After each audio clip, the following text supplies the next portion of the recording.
राधिका के चेहरे पर आंसू भी थे और मुस्कुराहट भी। ना तो आंसू रुकते थे और ना ही राधिका की खुशी कम होती दिख रही थी। सातवें आसमान पर चलना क्या होता है, ये कोई 45 वर्षीय राधिका से पूछे।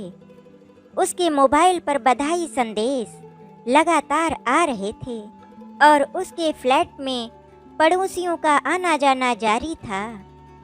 ये बात अलग थी कि उनमें बहुत से पड़ोसियों को राधिका पहली बार देख रही थी। राधिका अपनी पूरी कोशिश कर रही थी कि कोई भी आने वाला बिना मुंह मीठा किए उसके घर से ना जाए, क्योंकि राधिका के पापा कहा करते थे कि जब घर में कुछ शुभ हो तो हर आने वाले का मुंह मीठा जरूर कराना चाहिए। शुभ तो घटा ही था राधिका के जीवन में। राधिका की बेटी अमाया ने यूपीएससी की परीक्षा उत्तीर्ण कर ली है। राधिका के जीवन में इससे पहले कुछ अच्छा हुआ हो ऐसा तो याद नहीं आता उसे, इसीलिए तो जी भरकर खुश भी नहीं हो पा रही है। उसकी खुशी में एक सहमापन है, कहीं कोई उससे उसकी खुशी छीन ना ले, इसीलिए बड़ा नाप तौल कर अपनी प्रसन्नता को जाहिर कर रही है। राधिका का साथ और दिशा निर्देश तो था ही, पर अमाया ने अपनी कठोर मेहनत और लगन के चलते ये मुकाम हासिल किया था। शाम हो चली थी, दिन भर मीडिया के इंटरव्यू हुए थे और रिश्तेदारों के फ़ोन के जवाब देते देते राधिका को थकान होना तो लाजिम ही था। पर मोबाइल स्क्रीन पर एकलव्य का फ़ोन आता देखकर राधिका की सारी थकान गायब हो गई। बिजली की गति से उसने फ़ोन रिसीव कर लिया।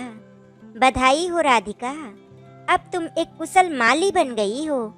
अब तो तुम्हारी बगिया में पुष्प भी पल्लवित होने लगे हैं। एकलव्य की सधी और गंभीर आवाज़ थी वो। आवाज़ में प्रेम और प्रसन्नता का मिश्रण भी था। एकलव्य की आवाज़ सुनकर राधिका ने आंखें बंद कर ली, कुछ बोल ना सकी। उसके हाथ थरथरा कर रह जाते थे। बहुत कोशिश करके सिर्फ इतना कह सकी, फूल मेरी बगिया का है, घास फूस भले ही मैंने हटाई है, पर एक पौधे को खाद पानी और जिस पोषण की आवश्यकता होती है वो तो उसे तुम्ही ने दिया है एकलव्य। ये बहुत धीमी आवाज़ थी राधिका की। कुछ देर तक दोनों बिना कुछ बोले ही एक दूसरे से फोन लाइन के जरिए जुड़े रहे। एकलव्य ने इस खामोशी को तोड़ते हुए कहा कि वो आवश्यक कार्य से बेंगलोर जा रहा है, आते ही मिलने आएगा। एकलव्य का फ़ोन कट चुका था। राधिका ने देखा कि अमाया अब भी कागजों में सिर झुकाए कुछ कर रही है। अब तो बस कर, आ जा, रात हो चली है।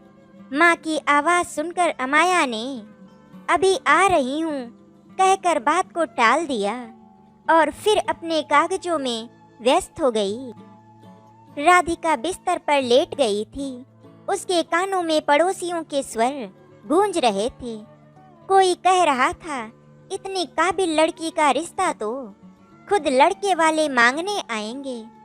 तो किसी की आवाज़ आई, अरे अब समाज बदल चुका है, टॉपर लड़की की जाति मायने नहीं रखती। समाज कभी नहीं बदलता, वो तो बना रहता है निर्दयी और मौका परस्त। ये समाज अपने अनुसार सारे नियम गढ़ता है और अपनी तरीके से ही उन्हें परिभाषित करता आया है। यही समाज तो तब भी था जब राधिका की 22 साल की उम्र थी, विश्वविद्यालय से एमए कर रही थी और आगे चलकर अपने माता पिता की तरह एक प्रोफेसर बनना चाहती थी। राधिका का अतीत बहुत कठोर था, वो उसे कभी नहीं याद करती थी, पर आज ना चाहते हुए भी वो अतीत की लहरों में गोते लगाने लगी थी। उस लड़के से राधिका की मुलाकात कॉलेज कैंपस में हुई थी।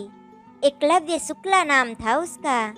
सामान्य सा दिखने वाला एकलव्य फाइन आर्ट की पढ़ाई कर रहा था। कला में उसकी गहरी रुचि थी।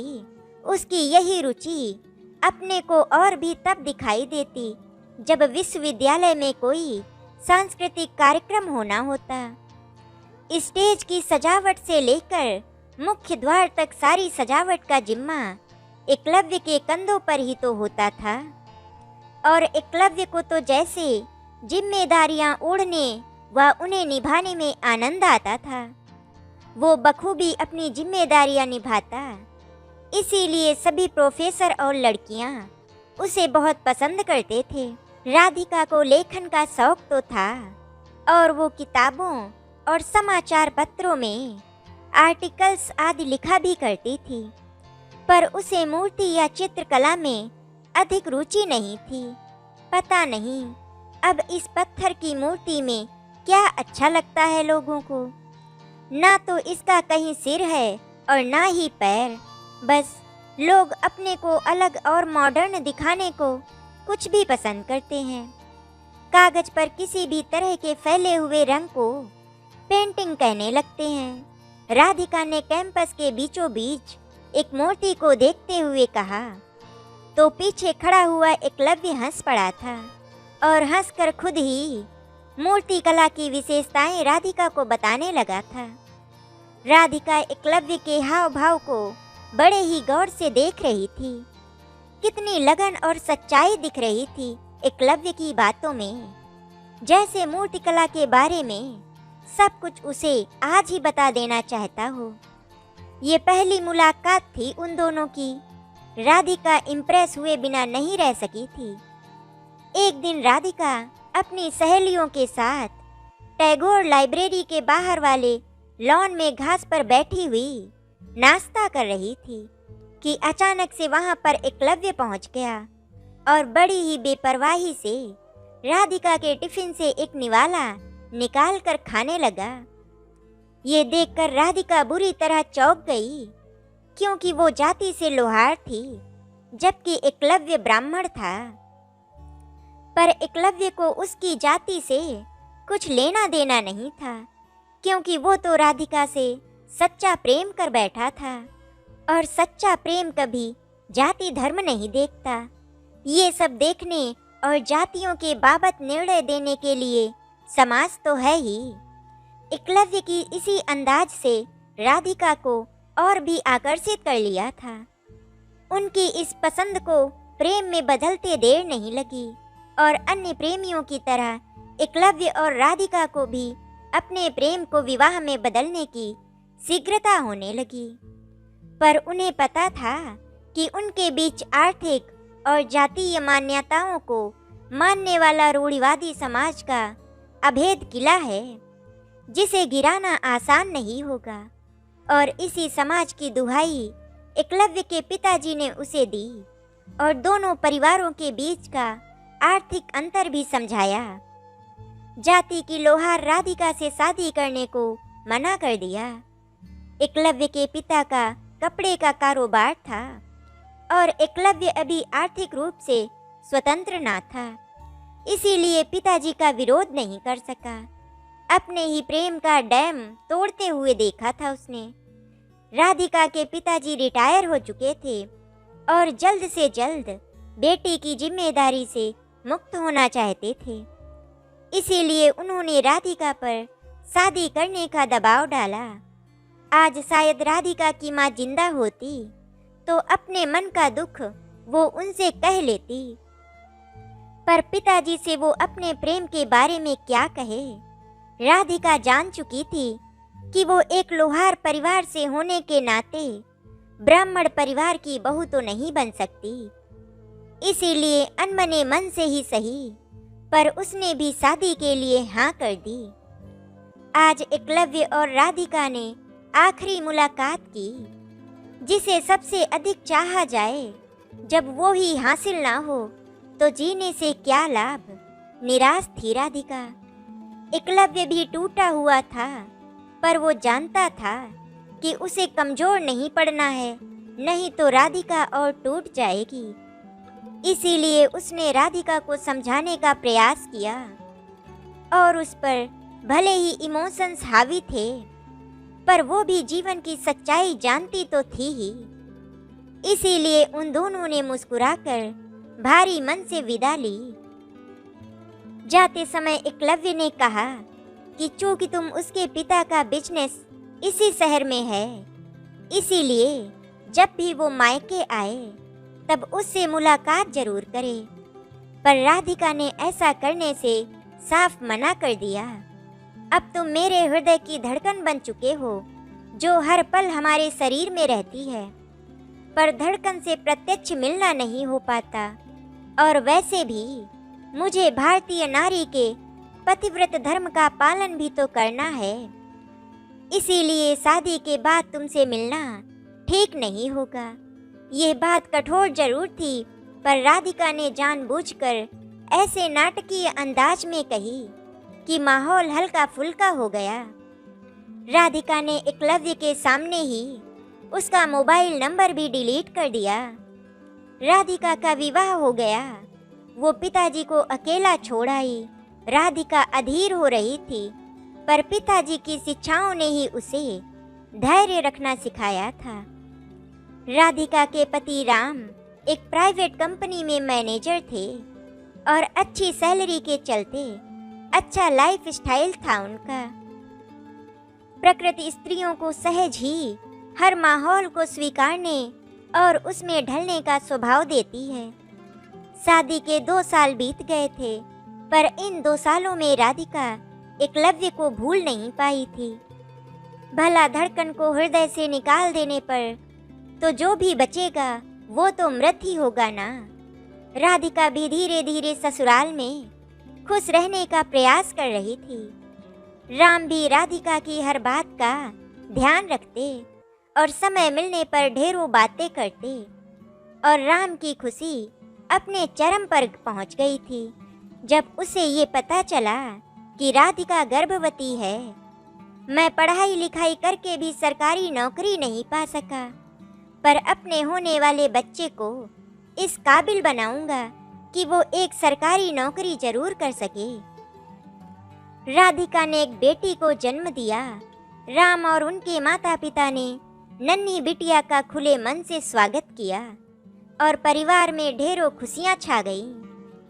जीवन का कोई फिक्स्ड पैटर्न नहीं होता, वो तो चलता है समुद्र की लहरों की तरह, कभी ऊपर तो कभी नीचे, कभी शांत होकर तो कभी शोर मचाता हुआ। और एक ऐसा ही भयानक शोर राधिका के जीवन में तब आया जब राम की रोड दुर्घटना में मौत हो गई। राधिका के लिए इससे अधिक दुख की बात क्या हो सकती थी। उसके सामने अभी पूरा जीवन पड़ा हुआ था और 6 साल की नन्ही बेटी की सारी जिम्मेदारी थी। राम की 13वीं होते ही राधिका के सास ससुर का रंग ही बदल गया। वे सास ससुर जो राम के जीवित रहते राधिका का कितना ध्यान रखते थे, वे उसके जाते ही कठोर और निर्मम व्यवहार करने लगे और राम की मौत का जिम्मेदार राधिका व उसकी बेटी को बताने लगे। राधिका ने जली कटी बातों को सुना और सहा भी, पर अब सास ससुर का जुल्म और बढ़ चला था, क्योंकि ताने सिर्फ राधिका को ही नहीं बल्कि उसकी बेटी को भी दिए जा रहे थे और बेटी पर कोई भी आरोप सहन नहीं हुआ। राधिका को उसने अपने पापा से बात की और अपना सामान लेकर मायके चली आई। पिताजी रिटायर हो चले थे, इसीलिए राधिका को 3 लोगों का खर्च उठाने के लिए सोचना था। इसीलिए उसने कलम उठाई और लिखना शुरू किया। आर्टिकल्स, कहानियाँ प्रकाशित भी हुए, पर जितना पेमेंट मिला उतना इस महंगाई के दौर में बहुत कम साबित हुआ। और फिर बेटी के पालन पोषण का बोझ, इसीलिए राधिका एक कोचिंग सेंटर में जाकर पढ़ाने लगी। जब वहाँ से समय मिलता तो घर जा जाकर ट्यूशन भी देती। बेटी अमाया का स्कूल में दाखिले का समय आ गया था। उसका अच्छे स्कूल में दाखिला और उसके पालन पोषण की जिम्मेदारी बखूबी निभाए जा रही थी। राधिका अब राधिका के जीवन में भयानक लहरें तो ना थी, पर उनमें एक खामोशी थी। पर एक अज्ञात भय हमेशा ही बना रहता था, और इस भय के साथ ही तो अब राधिका को जीना था। वो भय एक दिन जीवंत रूप में फिर से राधिका के सामने आ खड़ा होगा, ये उसने कभी नहीं सोचा था। वो कोई और नहीं बल्कि एकलव्य ही था, जो राधिका की सुनी मांग देखकर चकित रह गया था। बहुत कुछ कहना चाहा पर कह न सका। राधिका का मन भी एकलव्य को देखकर पूरी तरह भीग गया था।